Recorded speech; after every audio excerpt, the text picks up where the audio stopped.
Good morning, Brukot Tabaot. Welcome everyone.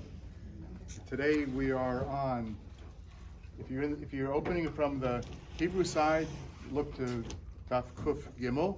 If you're starting from the English side, page 224 on the bottom. Okay, and back where Nina is sitting, I brought a couple of handouts which have nothing really to do with our class today, but some you might find interesting, because at the last week's we talk about Rabbi Avadia from Bartanura and his travel. So I really was able to share that with you because our daughter Becky was here during Yeshiva week, and she went home and told her very smart husband Ari, who's a real scholar, that we had discussed this whole business about the meals on Friday afternoon, and he located the letter from Rabbi Avadia from Bartanura, and he also found for me an English translation, which you can actually buy it on Amazon. It's a very thin book because they charge a lot of money for it. But I photocopied the full text of his letter. It's about 30 pages, a letter that he sent to his father. So if you're interested in it, it's back there. I also made copies of the rule for what time we start the Seder on the Seder night, because it's interesting to know why do we need to wait until dark to make for Seder. So we know other Yom Tovim, for example, on Sukkot, we could start early, right? And we had that recently because of the fact that everybody's concerned with COVID and so on. We started Sukkot early the first night. The second night we started later because you're going from one Yom Tov to the other. But Pesach, you do not start Pesach early. Do not start the Seder before nightfall. And so I just reprinted for you copies of the Kitzur Shulchan Aruch, which tells the rules why that happens. So it really has nothing to do with the class that we're doing today, but I thought it'd be interesting information for you to know. So okay, so we're still on the topic of what do we say in Havdalah, right? When we have a situation where Havdalah is combined, or the time for Havdalah is combined with other requirements, whether we're eating a meal after Shabbos, or we're starting on a holiday after Shabbos, or we're going from Yom Tov into Shabbos. So at the very top of Kuf Gimel, if you're in the Hebrew, and if you're in the English, it's on page 224, the last paragraph that's on the left-hand side. Okay, everybody with me? Okay, so the Gemara says Rabba Amar. So Rabba again was an Amora, right? So he was 300, 400 Common Era, and his opinion was Yud Hey Nun Kuf. Nun Kuf rather. So what does that stand for? Yud Hey Yayin Havdalah Ner Kiddush. Kuf for Kiddush. That was his opinion. Valevi Amar Kuf Nun Yud Hey. His idea was Kiddush Ner Yayin Havdalah. For Rabbanan Amri, and I have another opinion, Kuf Yud Nun Hey, Kiddush Yayin Ner Havdalah. Okay, so all these different ways, and you have a chart. If you in the English, there's a chart, all the different opinions, and right. So, but pretty soon we're going to get to the bottom line. We're going to get to how we're practiced, and that's why I left a sitter on each table so you can actually see it, and we'll go through that together in a few minutes. Okay, so Mar Berei de Rabbana Omar. So he said, Nun Kuf Yud Hey Ner Kiddush Yayin Havdalah. Right. So first the candle, then the Kiddush, then the wine, and then Havdalah. Marta Amar Mishmei de Rabbi Yoshua. So Marta, another Amora, said in the name of Rabbi Yoshua, Ner Yayin Havdalah Kiddush. Right. So we've got a lot of opinions. Shalach le'abu de Shmuel Rebbe.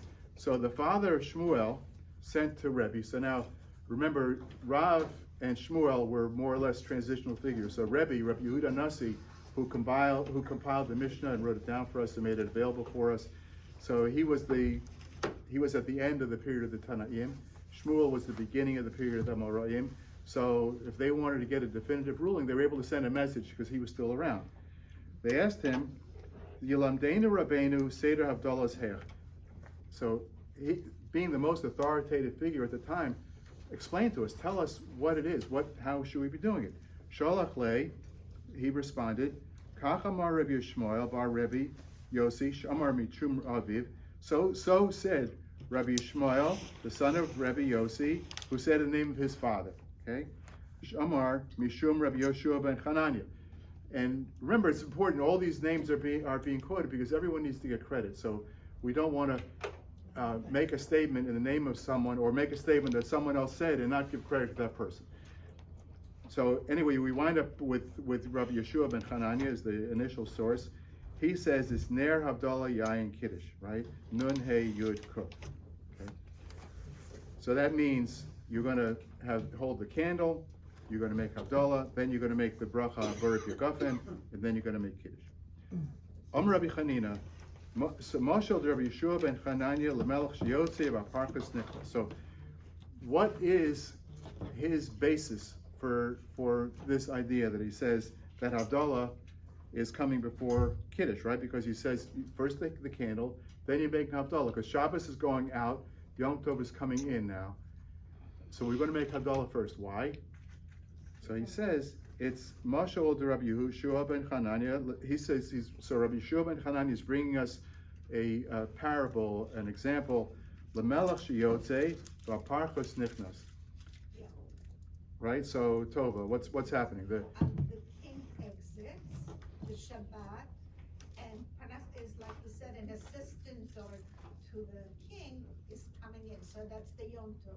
Right. So we're escorting out the Shabbat, which is considered the king, a higher level, and then the Yom Tov is coming in, because Yom Tov is at a lower level than in terms of Kedusha than Shabbos. So first we take care of escorting out the king, escorting out Shabbos, and then we welcome in the official, lower level official, whatever it is. So it's Havdalah. So Havdalah first, because we're escorting out Shabbos. So that's his opinion. We're going to find out that's not how we do it. But Okay. Don't write it yet. Okay, forget it. But it's okay. Write it right Don't forget it, because remember, Okay.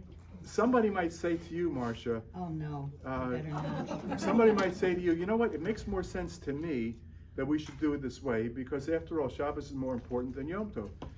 So then you can respond to that person, that's a very good observation, and the Gemara actually dealt with it. And this is what they come up with. And therefore, I've heard people say, well, he's a man and I'm a man, so why can't my opinion be just as valid as his, right? So yeah, you could say that. Of course, the Gemara is based on logic, it's based on primary sources, it's based on scripture, it's based on the Torah, and they're coming up with their idea or their opinions based on more than just something they picked out of the air. Yes, Rita? What I don't understand, I have a problem with this. Shabbos is leaving, Yom Tov is coming in. If you have Yom Tov first, and then you have the Havdalah, that means that Shabbos is part of the Yom Tov, because you did Havdalah afterwards.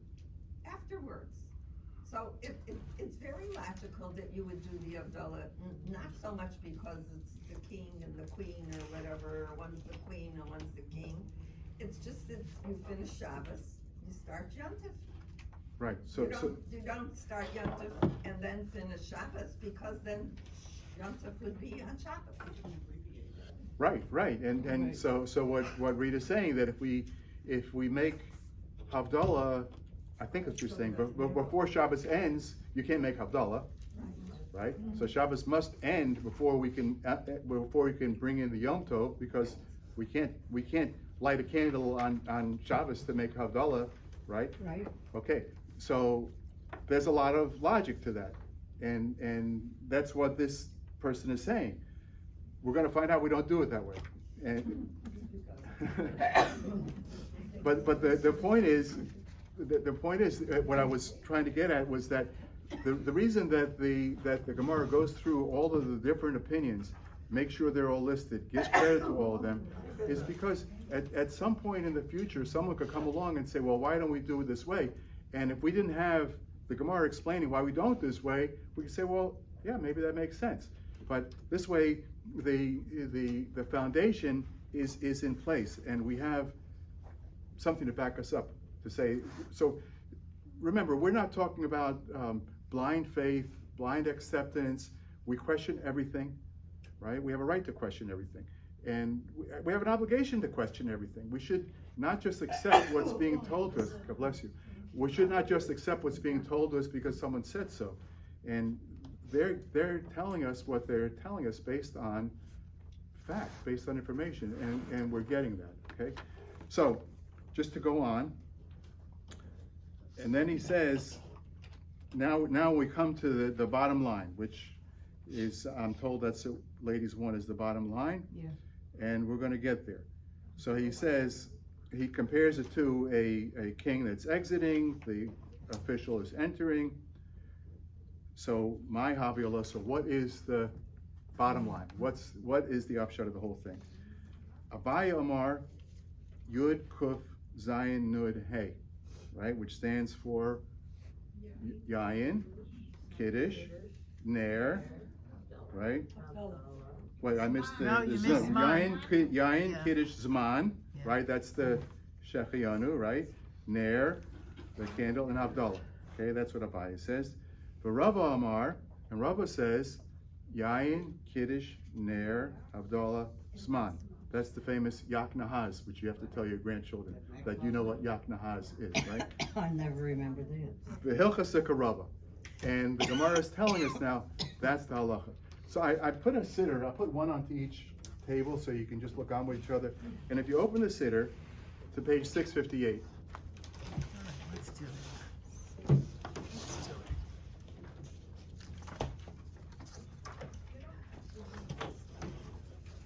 okay?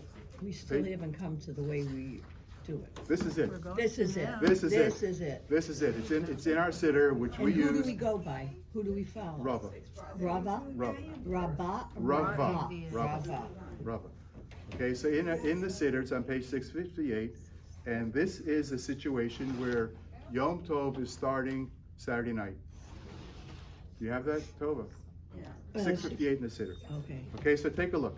So we start out, the first part Oh, okay. is the Borei Piragafen, right? So that's the Yain, that's the Yud, right? Then we say the Kiddush, right? Asher Bachar Banami Kol Am, right? You don't want me to sing it for you, but that's the the Kiddush. So that's the Kuf. Yain, Kiddush, the Kuf.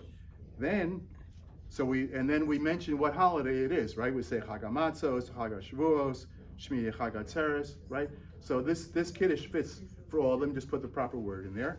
And then you come to the shaded part, because now it's Saturday night. And what do we say next? Eish. And what is that? That is the Nun, Ner.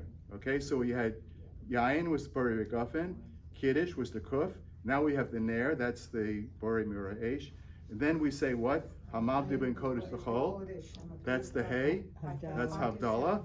And then we finish up with Zman. Okay, so that's how we do it. That's exactly how we do it. And now we know why. Yayin, Kufnir, what was the last one? Yain, Kiddush, Ner, Havdalah, Zman. So it's What good. is the why? Because Rava said that is, so we accepted him and tossed away the others? Right. So No, I just not understanding, why was he, I mean, why is this? why did we accept his and not others? So you have a situation where you have, in the end, if you take a look in, if you're in the Hebrew part, if you can just follow along with me on Kuf Gimel. So there's on the right hand side, close to the margin, Rashbam, right? Okay.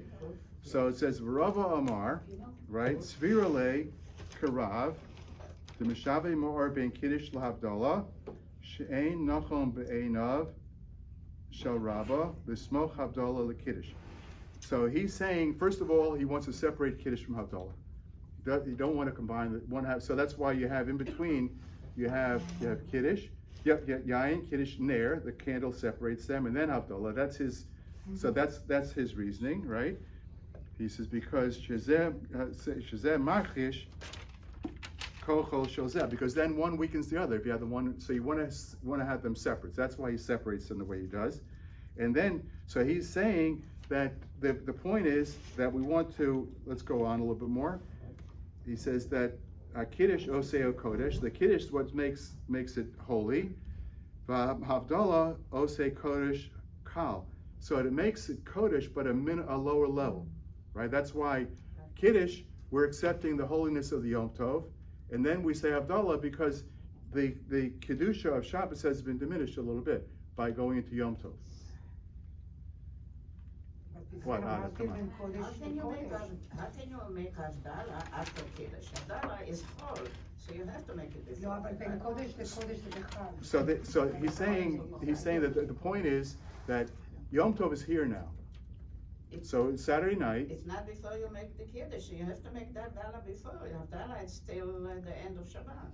So what he's saying, so what he's saying is that in this case, what's going on now? Where are we now? Let's say it's Saturday night, and now, in reality, what is the situation in the world on Saturday night? Is it Shabbos anymore? No, it's not, right? So At the end of Shabbos, you make Havdalah. at the end of Shabbos, I make a dollar. But hear what Rav is saying. He's saying that the Kedusha of Shabbos is gone now. Shabbos is over. Okay? So what do we have? We have the Kedusha of Yom Tov. We want to welcome that in. Right? That's why he makes the Kiddush first. And then, listen to his logic. I'll read it to you again. What? So, It doesn't make sense because Havdalah is hard. right. So that's why he's We're gonna saying. have that this year. That's why he's saying you do that after. He said he's at this point right now, Saturday night. Let's say it's Saturday night right now. We finished with Shabbos. Now it's Yom Tov. So Rava is saying, what is the most important item that we need to deal with right now? It's the fact that it's Yom Tov. The fact that it's Yom Tov. So we make Kiddush because it's a holiday right now. If not for the fact that it was Yom Tov, it's just Saturday night, right? So how can you make Havdalah when it's Yom Tov?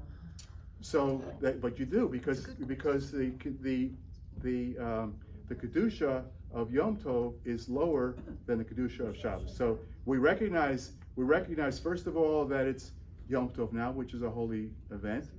We welcome him to Yom Tov, and then Shabbos has gone out, has it not? We need to mark that. So we mark that by saying Havdalah. So he's saying we recognize the higher level right now. Not to say that Yom Tov is ever more important than Shabbos, that's not true. But at the moment, right now, it's Saturday night, and we're entering into Yom Tov. That has the higher level of Kedusha right now. Okay, and then we're going to make Havdalah after. Yeah. You're gonna have it this year. Strictly in terms of the time. Well, The Yom Tov, in theory, starts at Shkia, and the Shabbos goes out at, say, Sekel Chavim. And there's a gap in between there, so in fact, the Yom Tov has sort of started, and we haven't yet gotten out of the Shabbos. So the timing is actually right. I hear what you're saying. So what you're saying is that Yom Tov technically has started because if not for the fact that we're going out of Shabbos, we could have started the Yom Tov early. So that doesn't work every Yom Tov, but I get your point. But again, so what he's saying is that we're going to say Kiddush first because we have our situation right now. What do we have? We have the Yom Tov. Shabbos has ended, and we're going to mark that with Havdalah, but right now we need to welcome in the Yom Tov because the Yom Tov right now is at a higher level than Saturday night. Okay. Okay, so you have it in your siddur, that's how you do it, and now you know why we're doing it that way. Okay. So who's the one that decided this? This is Rava. Rava. Right, okay. so you have Rava, okay. Abaye and Rava were contemporary, and you're going to find them almost, if you continue the study of the Talmud, you're going to find them almost everywhere, where Abaye and Rava are, and Abaye tends to be a little bit more, I don't know if the right word is, a little bit more hot-headed, a little more impulsive. Rava tends to be a little bit more deliberate, and we tend most often to go with Rava. Jill? So you're saying that you can transfer the flame once the hour of Shabbos is over to a Yontif kit for Yontif before saying Baruch HaMavdil Ben Kodesh Kodesh? Well, so if you're talking about That's like contrary to everything So you talk about lighting the Yom Tov candles, right? So Before saying separating Shabbos. well, you can't light the Yom Tov candles, right, before Shabbos ends. Right, Can but you, can right? you? And You're then, supposed to say and so Yom, Lakodesh, Lakodesh. pardon? You're supposed to say Hamabdil B'Kodesh Lakodesh. Because Correct. you're going from Shabbos. Correct. So what did we say here? The Kodesh, you say. Right. Kodesh, Kodesh. Ben You Kodesh say to it, Kodesh, and then right? you light the Yontif candles, Right. like always. Exactly. Right. Yeah. So, but our question was, what do we do about Havdalah and Shabbos and the whole thing? David, does everybody follow this? Come on. Oh, you wanna do something? Yeah, silly question. No, is it, I mean, I'm asking in terms of, do all the Ashkenazim follow this and the Sephardi follow somebody else, or it's just, I'm not sure.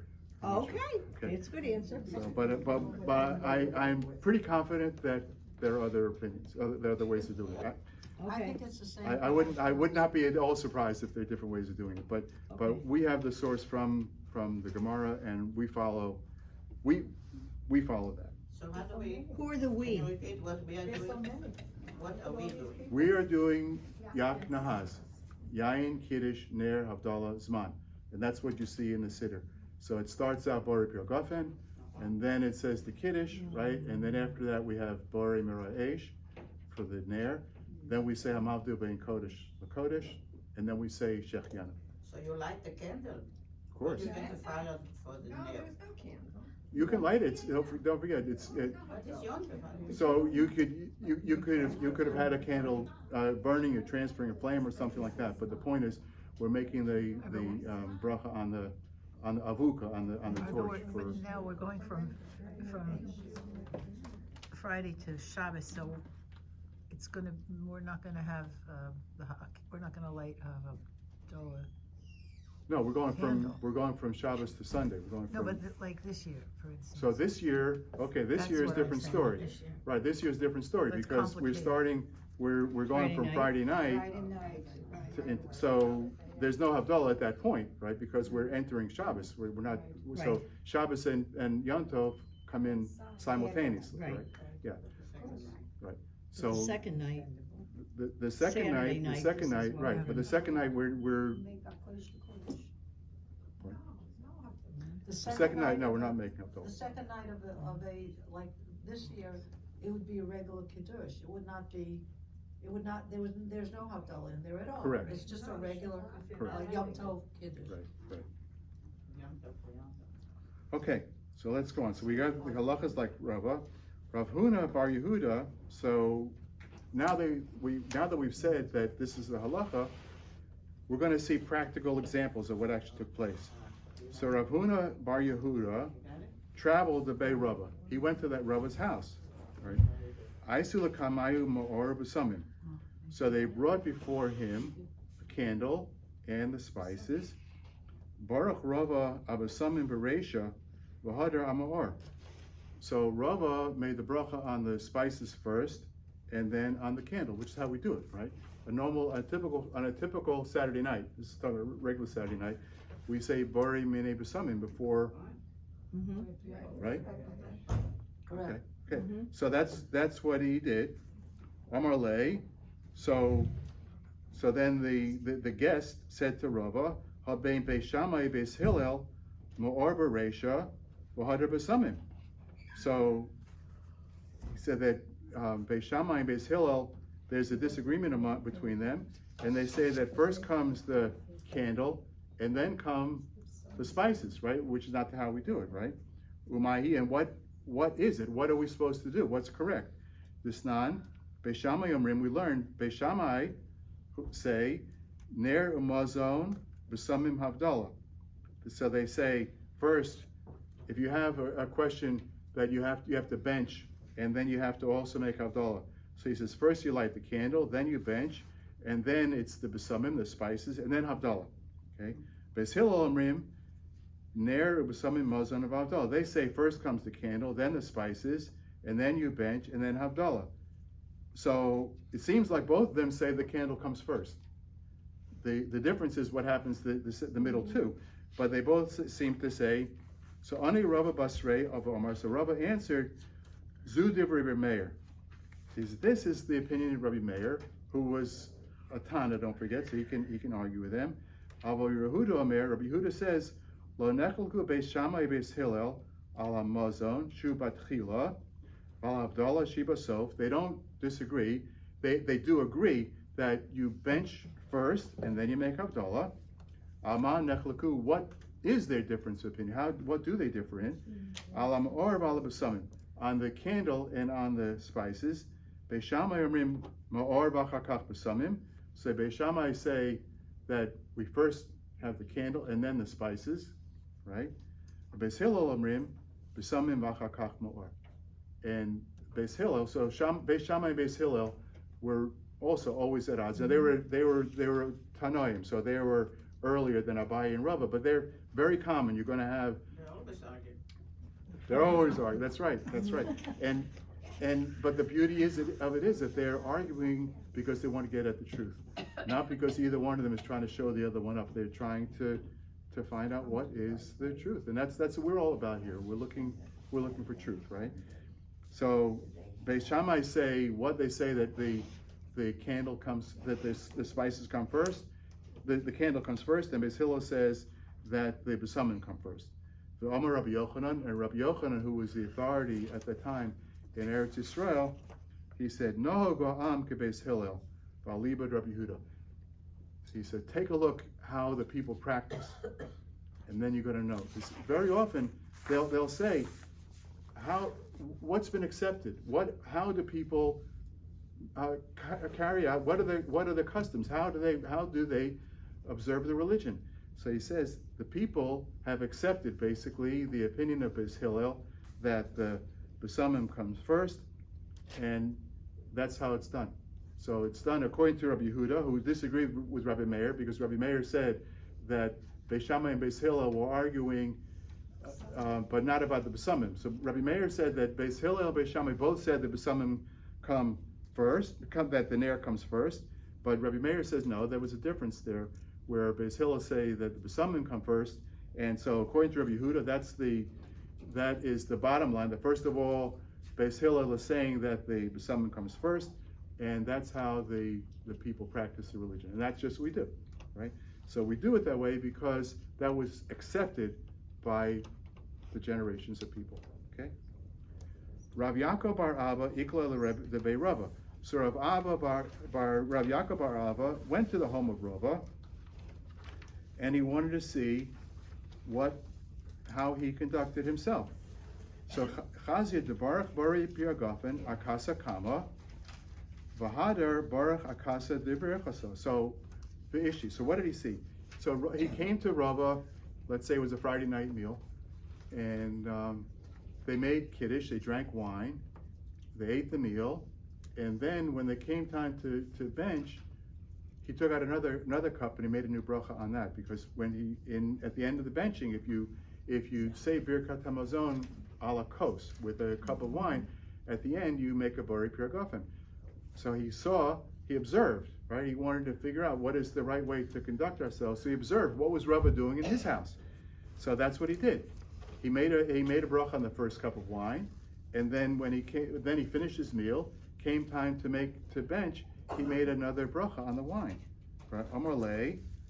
So this guest was puzzled, right? We know that if we're sitting down to eat a meal, and I don't know, and Harriet was at our house for a meal. She brought us a very nice bottle of wine, and if we continued to drink that wine throughout the meal, every time do we take another glass of wine? Do we need to make another bracha? No, right? So why did Rabbi make another bracha? He's asking him. We're drinking basically the same wine we've had all night. Why are you making another bracha? So he says, why? He says, Lama la kuli hai. What is this whole ceremony? What's this all about? Why are you doing it, right? Ha baruch lan mar chada zimna. You already made a bracha, right? When we opened the bottle. But you benched. So he's saying, oh, we have a special guest. We have a special guest, and I'm going to introduce him in a second when I finish this. We have Rabbi Tzvi Hersh Weinreb is with us today. He's visiting. He stays in the village with us for a good period of time in the wintertime, and he is the editor-in-chief of the Koren Gemara. Oh. Right, so we're very excited to have him here, and I wanted him to see what the ladies here are doing in Century Village. So he said to Rava, why did you go ahead and make a second bracha? You already made a bracha, right? He said, "Habarach la mar chadazimna." You already made a bracha one time, right? Amalei. So Rava answered him, "Ki haven be reish galusa hachi avdina." When I was at the home of the Reish Galusa was they translated as the Exilarch, which is the head of the Jewish government appointed actually by the secular authorities. But anyway, he was certainly a respected person. And that's why they did it in his house. So I did it that way. Amar lei. So he says, "Tenach by Reish Galusa dahachi avid."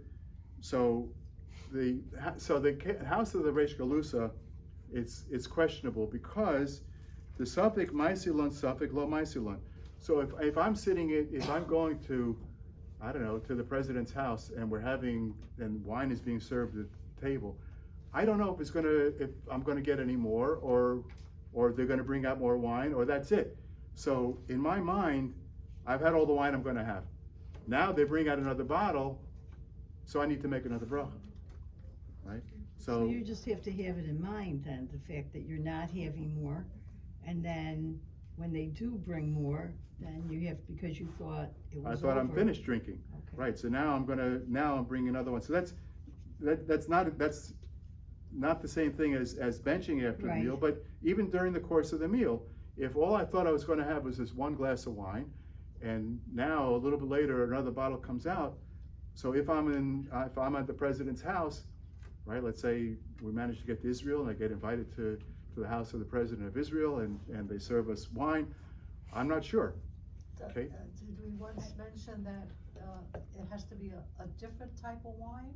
Not necessarily. No. The idea is that I thought I was finished with wine, and now more wine is brought to me, so I'm going to make another bracha.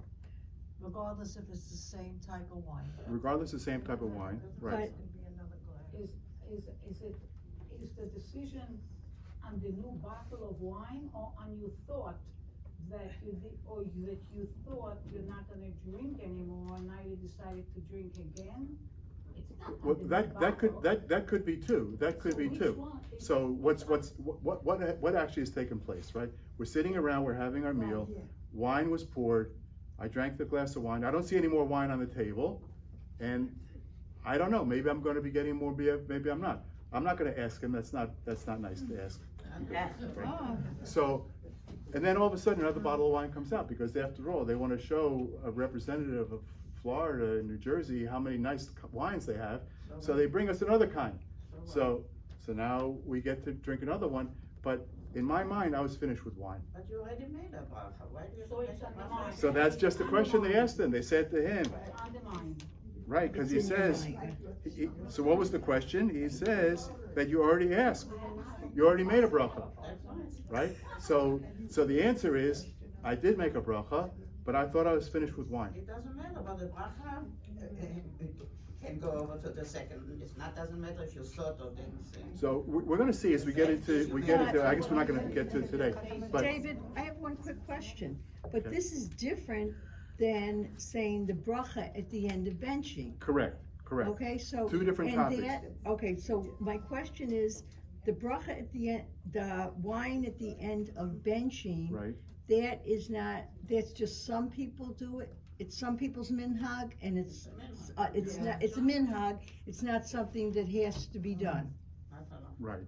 And people have different customs. Some people, when they're benching with a minion, they're going to come and do that. Some not. Some people have different ways of observing it. But actually, the logic behind it is pretty similar, because why is it that we're going to make that other bracha? Because we finished our meal. Right. So we finished our meal, and now when we're having more wine, whether it's through the Birkat Hamazon or because they brought us more wine, a new bracha is going to be required. And so we're not going to get to benching today, but let's just just get another line or two, then I want to ask Rabbi Weinreb to say hello to you guys. So he says that's what they did. So they say, okay, I understand in the case of the Reish Galusa, I went to the president's house, and this is what took place. Hacha, but here, Hamanach Kasa Kaman V'Datachi Leve. Here, if I'm having dinner at Eva's house, for example, on Friday night, I know there's going to be more wine. I know it. So I'm not thinking. There better be. There you go. So I know there's going to be more wine on the table. So when the second bottle of wine is brought out, I'm not making another bracha because I expect that I'm going to have more wine, right? So Amar Lei. So Rava answered, Ana Abdi Talmidi de Rav, and I acted like the students of Rav. Remember, Rav was that transitional figure, right? Mm-hmm. It says the Rav Bruna of Rav Hananel, Rav Bruna and Rav Hananel, who were Talmidei de Rav, Havayasi Besudasa, and they were sitting at a meal. Koy Alayu Rav Yeva Sava. Now, his situation, Rav Yeva, the elder, was serving as the waiter. So there's a question how that could happen, and they say that they could have rotated. They'd taken turns. They're all sitting around together, and this time it's my turn to serve, this time it's your turn to serve, because they identify them as the Rav. He's not a common person. So he says, now we get to the benching. Amar lei, havlam v'nivrach. So they asked the waiter, this Rav Seba was acting the waiter, bring us a cup of wine and we're going to bench. L'sof amrullah, havlam v'nishti. And then they said, let's drink the wine, let's not bench yet. Okay, so now you have the third scenario. So here you have people who, first they said they were going to bench, which means, is my meal finished? Yes. In my mind, am I done eating? But then they decide, you know what? Maybe we'll drink this wine and we'll bring out another cake or whatever. So we're going to drink. So Amar lahu, hachi Amar Rav. So this is what Rav said. Kivan tamritu havlam v'nivrach. Now that you said, bring us the wine and we will bench. So itasra lachul lemishti. We're basically finished with drinking, right? My time. Why? Because there is a concept in the Gemara called hesach hadas, which means that my mind has moved or has changed. So when I had a particular mitzvah in my mind, like I'm drinking wine while I'm eating my meal, and then I've had a change. I've had a mind-altering experience, right? I'm no longer in that mode. I'm not drinking wine anymore. I'm no longer thinking about the wine. Now I need to make a new bracha. Okay? And next week we're going to get to the benching. And yes. Does this only apply to wine or to other foods? What do you think? I don't know, but this comes across. I'm only going to have one cookie and make a mizonos. Right. Okay. My little power slips. I go back for another cookie. Okay. Make another mizonos? I mean, does this only apply to wine? So there are some people. I know I'm going to introduce some people, right? Some people make a new bracha for dessert. Right. For one dessert. Right. One that dessert. I see a lot. Right. In other words, they've had their meal, they washed, they had the meal, and now comes the dessert, they make another bracha. Why? But I mean, do I have to have in mind that, no, I'm definitely not gonna have another cookie? Or if I have another cookie, even though I only planned one, you have to make another bracha? Or is this only the issue with wine? I mean, because that's the kind of thing that can come up a lot. Yeah, sure. No, I mean, No, with the for a wine. second portion of me, Right. Stick to one cookie. I didn't mean it, No. That's a good question from a smart cookie, right? Yeah. So I hear you, and so the concept is not exclusive to wine. It was if your meal is ended, and now you're starting it again. I'm going to take one more question. I want to hear from Rabbi Weinreb.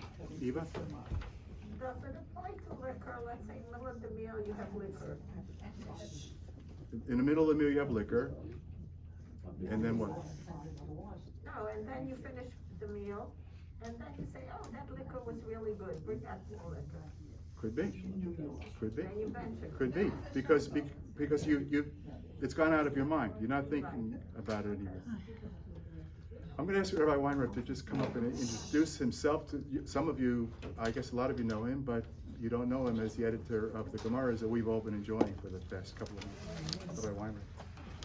And he's gonna be speaking at the lunch and learn. That's right.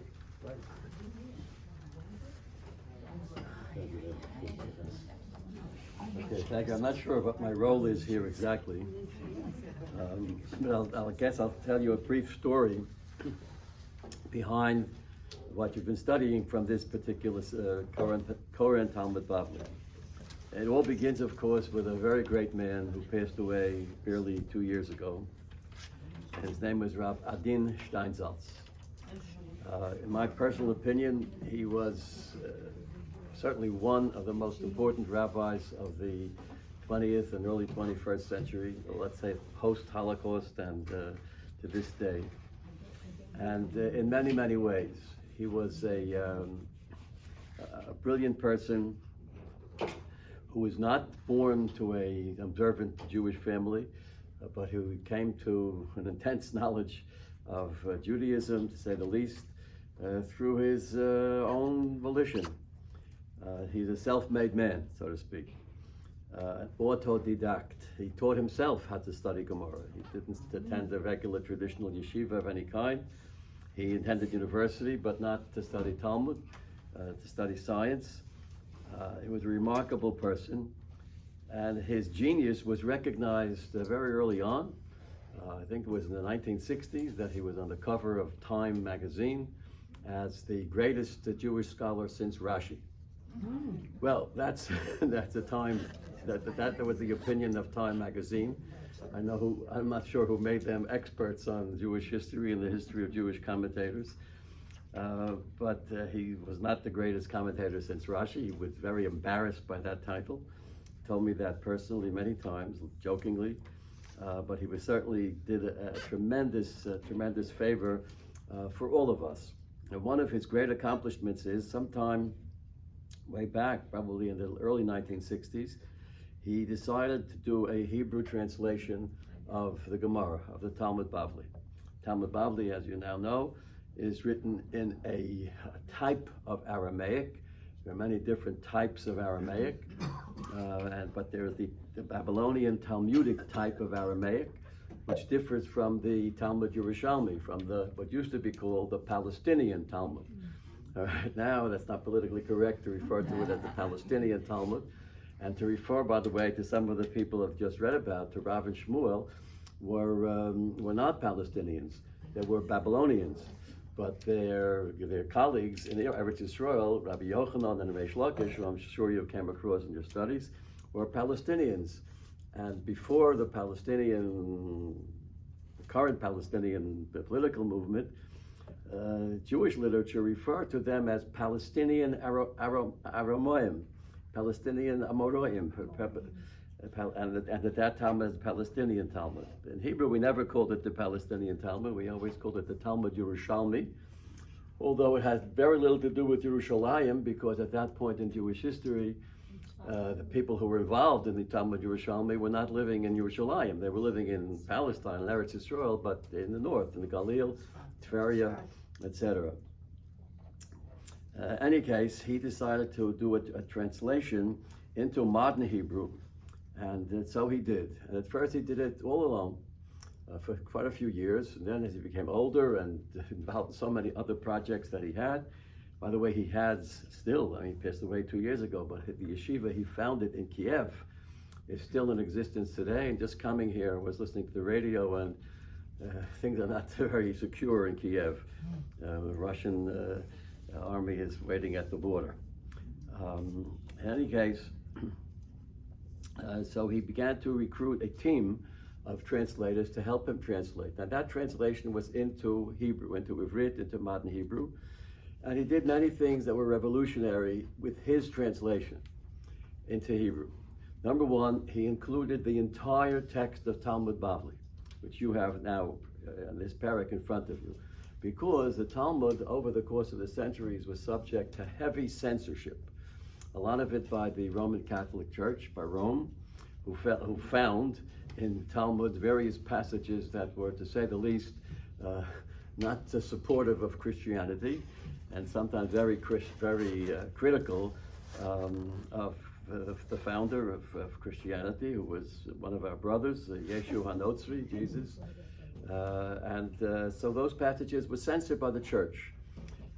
When we were under the threat of censorship, so there were various people over the centuries and various editions of the Talmud who decided, the church censor missed a couple of passages that we'd better kind of hide ourselves. So there was some self-censorship. We, Jewish people, Jewish scholars, themselves took out some passages from the Talmud because they didn't want to insult the Goyim, because it was pretty dangerous to cross the Roman Catholic Church in medieval times of the Crusades and later. So what's been studied now for many, many centuries and studied by all of my personal teachers was an incomplete Talmud Bavli. There were passages that were censored one way or the other. Steinsaltz was a very staunch Zionist, religious Zionist, and he felt if we're going to print a new translation of the Talmud in Israel, the state of Israel, in Medinat Yisrael, we're going to put back the original, total, non-censored Talmud. And if the Roman Church doesn't like it, okay, too bad. And that's what he did. So he restored that. Now when you read his pages in this version, whether in the all Hebrew Vilna page or the English side-by-side page, you're going to have the complete translation, uncensored, without any concern about what what the Catholic Church feels, and many, many other such things. So that this is a complete edition of the Talmud, number one. Number two, he put in various marginal notes, which you see in your translation. The marginal notes include biographies of key people, key players, so to speak, in the Talmud. Some are great rabbis, some are great queens. Shlom Tzion HaMalka, Salome, is described in detail, exactly her biography, and various other peoples, including enemies of the Jewish people, Vespasian, Titus, etc. You have full biographies of him, not full biographies, but paragraph or two paragraph summarizing their biographies. You also have notes and often pictures of the flora and fauna of the various types of plants and vegetables and flowers and trees, exactly what they are, or what they were. And similarly for fauna, for animals that are mentioned in the Talmud. There's one famous animal that we came across in the beginnings of our study of Gemara. Most of us who study Gemara from the 6th grade on. There's an animal called a bardalus. Beis Reish Dalet Lamed Samach. So my Rabbi, who spoke to me in Yiddish, he said, a bardalus, Beis Reish Dalet Lamed Samach. He said, a bardalus, what does that mean, chaya? It's some sort of an animal, He couldn't imagine what it was. Some translate it as a hyena, some translate it as a coyote. We had so much for background of Rav Steinsaltz's project. Sometime, now it's about 15 years ago, maybe a little more now, Rabbi Steinsaltz and his staff, at this point in time, talking about the year 2007, 2008, Steinsaltz had a large following, a worldwide following, with a building of his own and many classes and publications, etc. But he approached Koren publishers. Here we come to another man who is not widely known, but has already made his mark upon Jewish publication. And he is the publisher now of Koren Talmud Bavli. His name is Matthew Miller. Matthew was an expert in saving failing businesses. He was based in Leeds, England. He's an American, but he worked most of his life in Leeds, England, in saving failing businesses. So various businesses of all kinds and types, even manufacturing products that he knew nothing about, but they were failing financially, and he would bring them back to recovery. You'd have them reorganize their marketing and their planning and their the manufacturing policies, etc. And he was very successful at that. But he also is a lover of Jewish books of all kinds. And he had this dream. He wanted to move away from Leeds, England, and make Aliyah, and move to Israel, and somehow do something in the area of Jewish books. There was a man named Mr. Koren. At the moment I'm blanking on his first name, but he started a company many years ago, probably about 100 years ago now, to publish Jewish Sforim. But the Sforim that he published were Sifrei Kodesh, Sidurim, Chumashim, Machzorim, etc. And he published them in very, very scholarly editions, and he had his own personal font that he liked, which Koren tries to follow, the type of paper that he used, etc. He was a great innovator and a great Zionist, and he was successful, but he was getting older, and his children weren't interested in the business. You know, to manufacture Sidurim, there's no lack of Sidurim anymore in the state of Israel or in the world, or Chumashim, etc. So Matthew Miller approached him and said, I'd like to buy your business and build it up, but extend it beyond Sidurim Chumashim into all sorts of innovative projects. And so he did, and he basically divided the company into three different arms. One is Koren, which continues to this day to publish Sidurim, Chumashim, etc. And by the way, the Sidur that Koren pushes, well, what should I say, that Koren favors is with the translation of Rabbi Jonathan Sachs, Zichrono Livrocha, another great name in Jewish history whom we lost barely a year ago.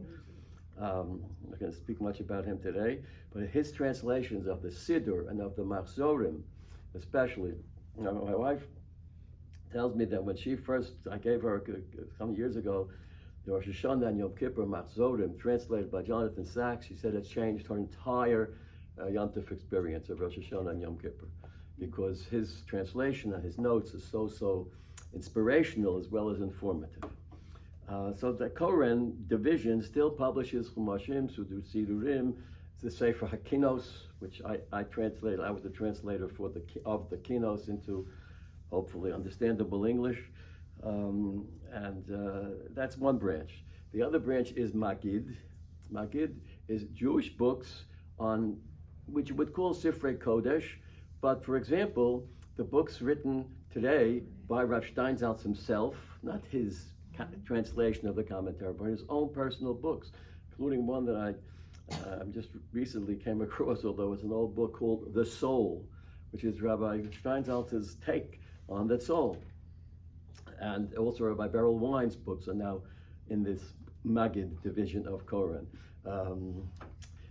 And other such luminaries, including Rabbi Sachs's other books, which are numerous, are also published by the Koren. These are not Sidurim or Chumashim, these are current or contemporary rabbis and scholars. Erica Brown's books are now in that series of Magid. Dr. Erica Brown is a woman scholar look up her books and on the Koren website, and you'll see books that you will find very inspiring. That's Magid. The third division is Tobi. Tobi is just Jewish literature, not necessarily sacred literature, novels by Agnon, translated into English.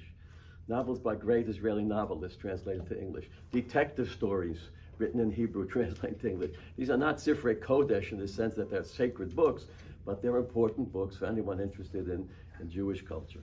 So these are three divisions. Within the division of Koren, Rabbi Steinsaltz and his group approached Matthew Miller and said, we'd like you to undertake a translation of my Rav Steinsaltz's Hebrew translation of the Gemara, of the Talmud Bavli, into English.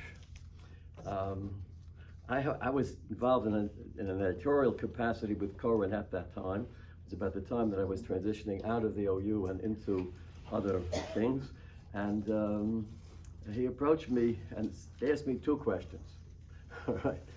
He said, the Steinsaltz group wants us to undertake this massive project of translating everything he translated into Hebrew into English.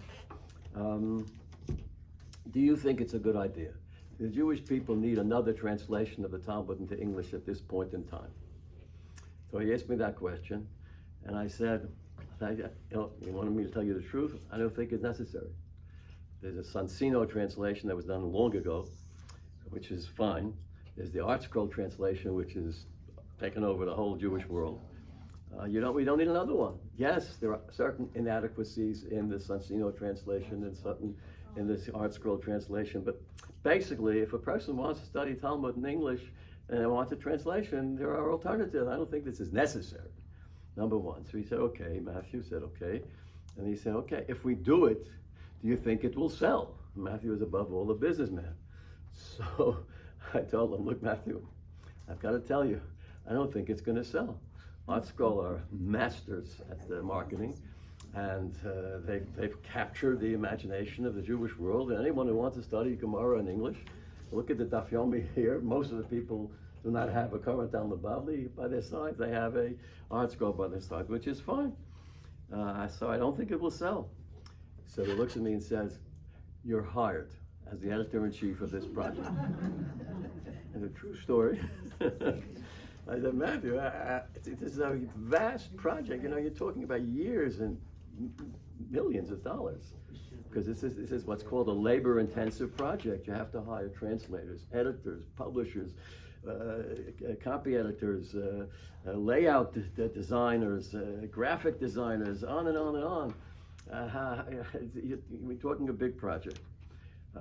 Art Scroll, for example, is able to do that. They found a philanthropist, a very generous philanthropist, the Schottenstein family, and they're well funded, besides other sources of income, etc. But I don't think it's marketable. So that was my job. It was a big job because we wanted to keep it to a certain number of volumes, I think in the area of 50, not more. And we have various things to decide. Were we going to print the Vilna page? How we were going to print the Vilna page, et cetera, et cetera. So I spent about a year. I formed a small team of consultants, and I spent about a year deciding what this should look like. If you open to the page that you're studying from with the English translation, that design, I'm not here to sell myself, but this is my idea, that the reader should see when he or she opens up the volume, not a block of text, unpunctuated, no white space, no division into paragraphs, just, this is the page. I had a lot of experience in Jewish education. What turns children off the most when they first begin to study Gemara is they look at the page and they say, whoa, I can never handle it. I can't read this, it's a different language. I'm studying Hebrew since the first grade, now it's the 6th or 7th or 8th grade, and this is not Hebrew, and there's no question marks, punctuation marks, paragraph endings, nothing, and then all this stuff on the side, my eyes literally get all blurred, and I just can't focus on the page, etc., etc. So I felt that the one thing we could do is break it down so there's a lot of white space, the paragraphs are set off very clearly, without even looking at the margins, just looking at the text itself. I think that's a great accomplishment, and that's the feedback we get from people who've bought it, that this is very, very helpful. Then, what we did too, is we expanded, with his permission, I'll tell you about his permission in a moment, in various ways on the marginal notes. For example, this is an example that flipping through the pages, I found a cross-section of a cow. So whereas in his original, he had an artist draw a sketch of the insides of a cow. What we did instead is we took a photograph of the cross-section of a cow where you could see the various anatomical components of a cow. Similarly, there's a method of burial which was done in Talmudic times called putting corpses into kuchin. Chaf, chaf, yud, nun is plural. What are kuchin? Kuchin are shelves in the wall of a cave. And the coffin, actually by the coffin, but the dead body wrapped in whatever, shrouds, is inserted into that vertical wall, into the cave, and that's called a kuch. So he had, when he started, he had an artist draw an artist's rendition, a sketch of what a kuch looked like. Well, all we had to do is go to Yerushalayim and various parks all around the place, there are kuchen that you probably pass when you're walking in the Merkaz Ha'ir in Yerushalayim and didn't even realize that in that park there's a cave, and in that cave there are kuchen. Obviously the corpses are no longer there, but you can see the kuchen. Things of that nature. We've also found that we had to change various aspects of Rav Steinsaltz's translation for a number of different reasons, which I won't go into now. But I was, since the buck stops here, I was the editor-in-chief. I was the one who had to approach Rav Steinsaltz for his permission to make certain changes in translation and in the margins and the type of diagrams we would use, et cetera, and various specific questions, including how we were going to cover the various references now that Christianity is back in the Talmud, because he put it back in, and the enmity between the Jews at the time of the first Christians and the first Christians who were Jewish. How are we going to handle that? What kind of language can we use? How can we refer to the New Testament in the various marginal notes? Could we use the word New Testament? If we call it the New Testament, so we're kind of confessing that our Bible is archaic. It's obsolete. It's the Old Testament. This is the New Testament. That's why people who are careful nowadays when they refer to what we used to call the Old Testament, no longer call it the Old Testament. They call it the Hebrew Bible. The Hebrew Bible, that's different. That's as opposed to the Christian Bible, which is the New Testament. How are we going to refer to it? Things of this nature. So Rabbi Steinsaltz, when he engaged in conversation with me, although he spoke perfect English, he insisted on speaking in Ivrit, and he kibitzed my American Ivrit, which is, yeshivish Ivrit and not exactly current. But he also had a speech impediment, and it got worse because he had a series of strokes, and actually he died after his most serious stroke. So it was sometimes very hard to hear him, to understand him. So I said to him, what are we going to do about these various questions and policy issues, and before we really get started, how much leeway do we have? So he says to me, he called me Hershel. He says to me, Hershel, אני רוצה לומר לך דבר אחד. יש לך carte blanche. יש לך carte blanche? So I said, מה זה carte blanche? He says, אתה לא מבין עברית? Carte blanche. And he giggled, he got carte blanche. And that's how we proceeded, although I went back to him many times. I developed a very close relationship with working with him. We had promised at the beginning of the marketing campaign that we would finish the entire translation within 7 years, so that it would synchronize with the Daf Yomi schedule. Just when they started Pesachim Brochos 2 cycles ago, it's now 14 some years ago. Now we began, and we made it. We did it. We finished. People often ask me many, many questions. One question is, no, were you right? Was it necessary or not necessary? Or were you right? Would it sell? Would it not sell? Turns out that it's quite necessary. Necessary for many, many people, all kinds of people. It's become especially useful for people who have never been exposed to Talmud study, often to women, but plenty of men who weren't exposed or weren't correctly exposed to Talmud study who use it. And does it sell? That's confidential. That's a business secret. But obviously it sells, and we still have people working on it, because Shigeos Miyovin, no human effort is ever perfect.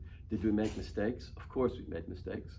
And so often readers and students catch the mistakes. I found one. Yeah. And there is a fellow who works full time. He still works full time. He works remote because of COVID. But he's collecting all of these changes. We've already had a second edition of Brachot, Shabbat, and Eruv in the first 3 Masechtos, and we corrected those mistakes, which often are typos or just silly overlooking or confusing phrases. But sometimes if you confuse a phrase, you're changing the whole meaning. If you say asur, which should say mutar, or mutar, which should say asur, you're in trouble. So in that sense, it's an ongoing project. I've long ago moved on. We finished the whole project now a full 6-7 years ago. And I've moved on to other projects, including the translation of Tanakh. This is not a Steinsaltz translation. This is just from the team that I helped to form that did this translation. So we had a team of about 40 people, men, women, experts in every single aspect of Talmud study, and they were unemployed. So we looked for another project, which was a translation of all of Tanakh, with the two main goals being a very sophisticated English translation, number one, but number two, a translation which is always faithful to traditional Jewish commentary. And that's now called the Magerman edition. You can see that also on the Koren website. It comes in various sizes and various colors and whatnot. And that kept me busy from the end of this project until we finished that project, which is also about 2 years ago. And now I'm sitting and relaxing in the sun in Boca Raton.